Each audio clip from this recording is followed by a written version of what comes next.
प्रेरितों के काम अध्याय 20। जब हुल्लड़ थम गया तो पौलुस ने चेलों को बुलवाकर समझाया और उनसे विदा होकर मकिदुनिया की ओर चल दिया।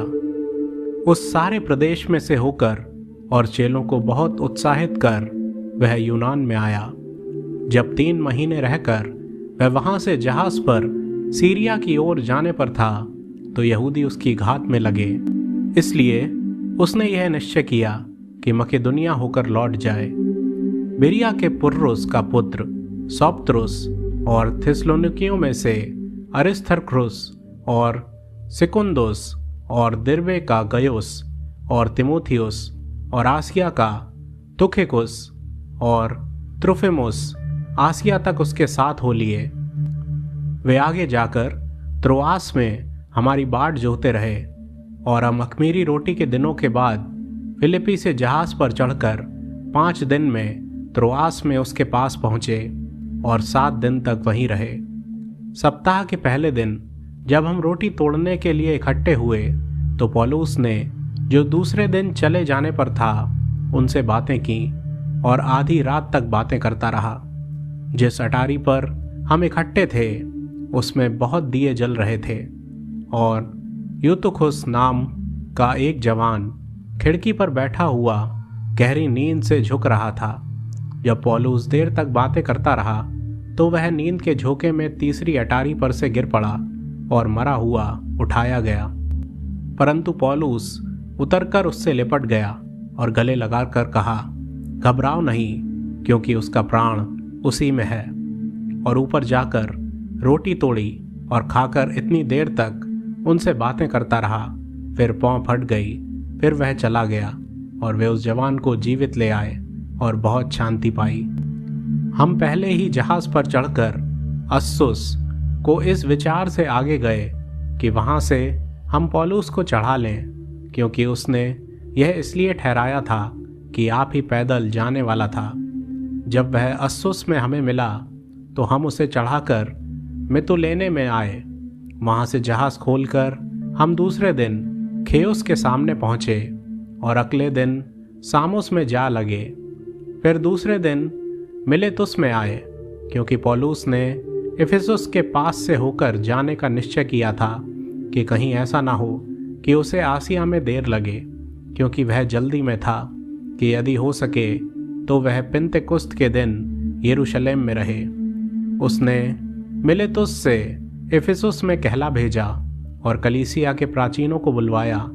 जब वे उसके पास आए तो उनसे कहा, तुम जानते हो कि पहले ही दिन से जब मैं आसिया में पहुंचा, मैं हर समय तुम्हारे साथ किस प्रकार रहा, अर्थात बड़ी दीनता से और आंसू बहा बहा कर, और उन परीक्षाओं में जो यहूदियों के षड्यंत्र के कारण मुझ पर आ पड़ी, मैं प्रभु की सेवा करता ही रहा और जो बातें तुम्हारे लाभ की थीं उनको बताने और लोगों के सामने और घर घर सिखाने से कभी ना झिझका, वरन यहूदियों और यूनानियों के सामने गवाही देता रहा कि परमेश्वर की ओर मन फिराना और हमारे प्रभु यीशु मसीह पर विश्वास करना चाहिए। अब देखो, मैं आत्मा में बंधा हुआ यरूशलेम को जाता हूँ और नहीं जानता कि वहाँ मुझ पर क्या क्या बीतेगा। केवल यह है कि पवित्र आत्मा हर नगर में गवाही दे देकर मुझसे कहता है कि बंधन और क्लेश तेरे लिए तैयार हैं, परंतु मैं अपने प्राण को कुछ नहीं समझता कि उसे प्रिय जानूं, वरन यह है कि मैं अपनी दौड़ को और उस सेवा को पूरी करूं जो मैंने परमेश्वर के अनुग्रह के सुसमाचार पर गवाही देने के लिए प्रभु यीशु से पाई है। अब देखो, मैं जानता हूं कि तुम सब, जिनमें मैं परमेश्वर के राज्य का प्रचार करता फिरा, मेरा मुंह फिर ना देखोगे।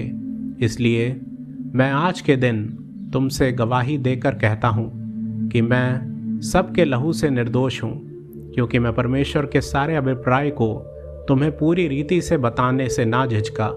इसलिए अपनी और पूरे झुंड की चौकसी करो, जिसमें पवित्र आत्मा ने तुम्हें अध्यक्ष ठहराया है, कि तुम परमेश्वर की कलीसिया की रखवाली करो, जिसे उसने अपने लहू से मोल लिया है। मैं जानता हूँ कि मेरे जाने के बाद फाड़ने वाले भेड़िए तुम में आएंगे जो झुंड को ना छोड़ेंगे। तुम्हारे ही बीच में से ऐसे ऐसे मनुष्य उठेंगे जो चेलों को अपने पीछे खींच लेने की टेढ़ी मेढ़ी बातें कहेंगे।